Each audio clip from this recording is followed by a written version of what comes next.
bom dia.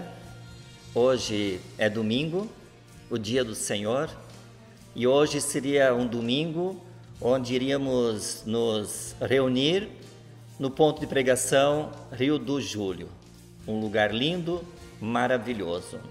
Mas infelizmente, desta vez não podemos nos reunir aqui, mas nós podemos ouvir a palavra de Deus a partir deste lugar. Levando em consideração que a pandemia já colheu mais de 150 mil vidas, em torno de um quarto da população de Joinville, veio à mente um texto que normalmente eu uso em sepultamentos. Mas não se preocupem, não é o nosso caso hoje. Um dos ensinamentos que a pandemia nos traz é que existe uma linha tênue entre vida e morte. Hoje podemos estar saudáveis, amanhã podemos estar doentes. Hoje estamos vivos, amanhã podemos estar mortos. De uma hora para outra, o nosso coração pode parar de bater. Todos nós sabemos disso. O problema é que muitas vezes nós não queremos falar sobre isso, nem sequer queremos pensar nisso. Eu quero compartilhar com vocês alguns versículos do Salmo de número 39, versículo 4 até o versículo 7, onde Davi, como autor, começa dizendo então no versículo 4: Mostra-me, Senhor, o fim da minha vida e o número dos meus dias, para que eu saiba quão frágil sou. Davi está pedindo ao Senhor para mostrar o fim da vida, para saber que a vida é muito frágil. Quando eu era jovem, uns dias atrás, e eu me achava forte, me achava saudável. Depois que eu passei dos 40, entrando na fase do condor, com certeza as coisas mudaram. Eu não consigo mais correr como eu corria antes. Eu não consigo fazer tudo aquilo que eu fazia antes. O Salmo de número 90, versículo 10, diz que no fim da nossa vida teremos anos difíceis, anos cheios de sofrimento. Esse versículo também mostra a fragilidade da nossa vida. Voltando ao nosso Salmo 39, o versículo 5 diz que a nossa vida é do tamanho de um palmo. O meu palmo mede 22 centímetros. Você já mediu o seu? O palmo de alguém de vocês pode ser maior do que o meu, ou pode ser menor. Assim é a vida. Uns vivem mais, outros vivem menos. Ninguém sabe quantos anos de vida vamos ter. Não precisamos esperar a velhice para achar que a vida está chegando ao fim.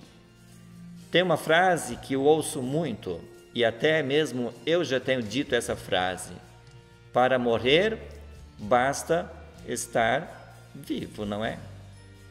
Ainda no versículo 5, Davi diz que o homem não passa de um sopro. Para uns, esse sopro vai mais longe, e para outros, esse sopro é bem mais curto. A força de um é diferente do que a força do outro. Um sopro começa forte e rapidamente perde a sua força e logo desaparece. No versículo 6, Davi diz que cada um vai e volta como a sombra. De manhã a sombra está de um lado, à tarde ela está do outro lado. Assim é a nossa vida. Agora estamos vivos, à tarde podemos estar do outro lado. Ou seja, a nossa vida passa depressa. No Salmo 103, versículo 15, onde Davi também é o autor, ele diz que também a nossa vida é como a flor do campo.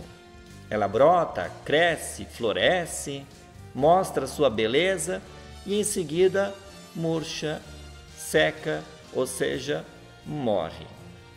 Uma orquídea Phalaenopsis, por exemplo, pode florescer por 3 meses. A Hemerocalis dura um dia. Assim é a nossa vida. Uns vivem mais, outros vivem menos. E diante dessa fragilidade e brevidade da vida, no versículo 7, Davi faz uma pergunta. E a pergunta que ele faz é: mas agora, Senhor, que hei de esperar? Em outras palavras, afinal de contas, para que a gente vive? Será que a gente vive para morrer?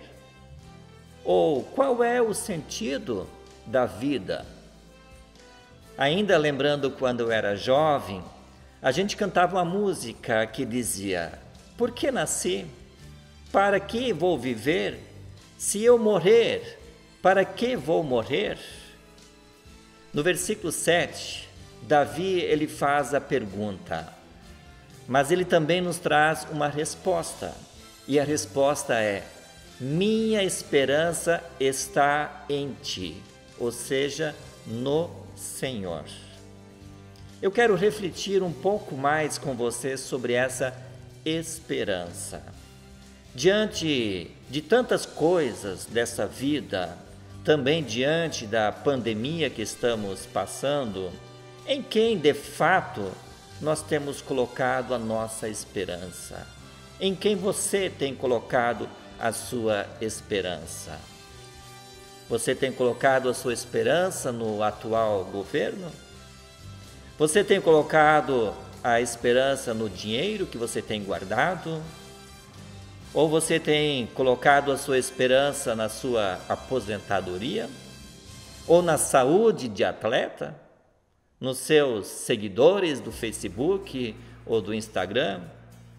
Ou você tem colocado a sua esperança na sua religiosidade, na sua capacidade, inteligência, ou talvez até mesmo nas suas boas obras? Se a sua esperança está numa dessas coisas, então você e eu estamos fritos. Todas essas coisas são passageiras.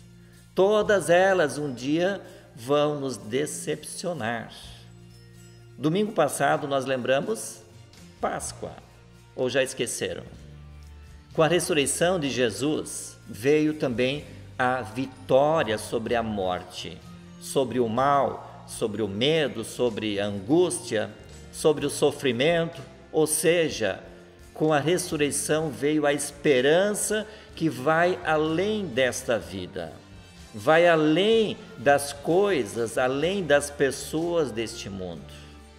E eu quero lembrar 1 Coríntios, capítulo 15, versículo 19, onde o apóstolo Paulo diz que se a nossa esperança se limita apenas a esta vida, então somos os mais infelizes de todos os homens. A música que antes eu citei, que fazia perguntas: por que nasci, por que eu vivo, por que eu vou morrer? Essa música, ela depois continua e termina dizendo: eis a resposta às perguntas, eis a resposta, é Jesus. E eu quero terminar hoje esta mensagem com 2 perguntas para você refletir. Em quem realmente está a sua esperança? Até onde vai a tua esperança?